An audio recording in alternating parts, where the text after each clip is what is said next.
Daisy and Orlando walked on, pushing the stroller into the orchard away from the barn where the old farmer and his wife sat and stared after the young couple in their own cold.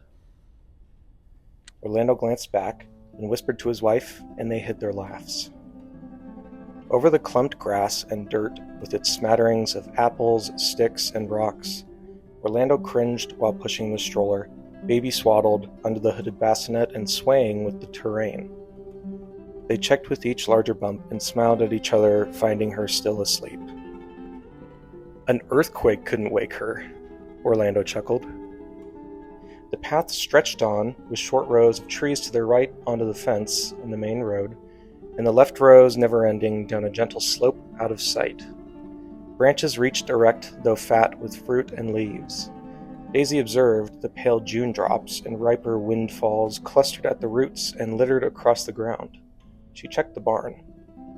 "Shame so many get wasted," she said. "Must lose hundreds each year. Apples or dollars?"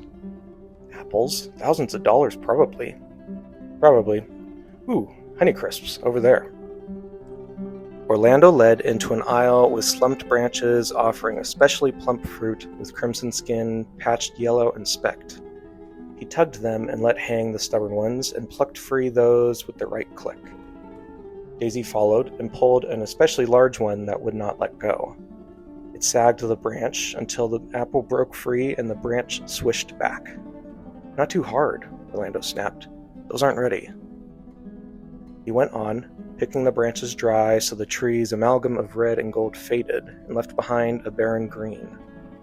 With shaky hands hovering beneath each apple, Daisy contemplated but never tested and did not pick anymore.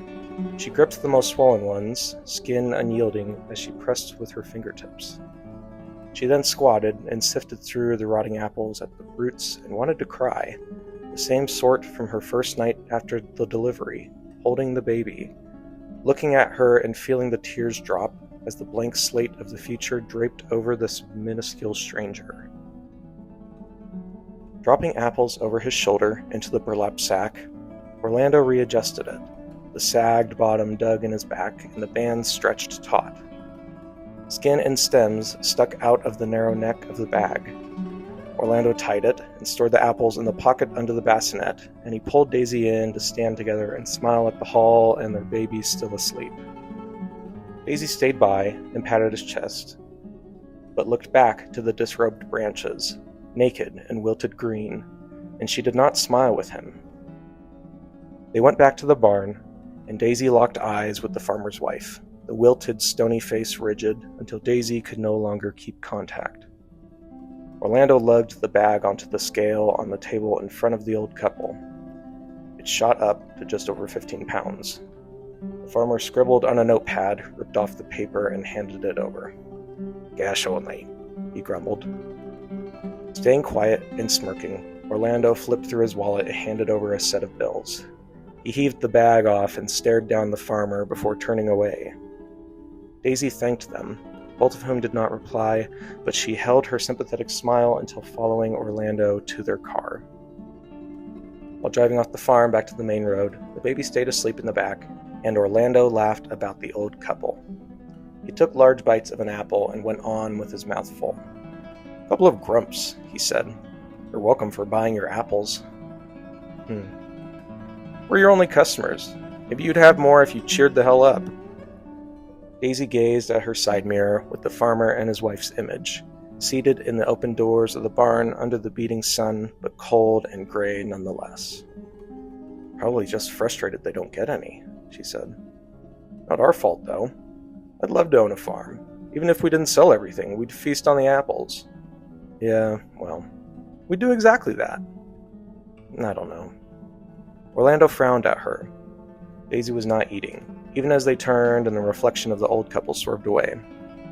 "See, they're dragging you down too," he said. "I just feel bad. Probably see a couple kids with a baby and all the privilege in the world. Maybe they're privileged.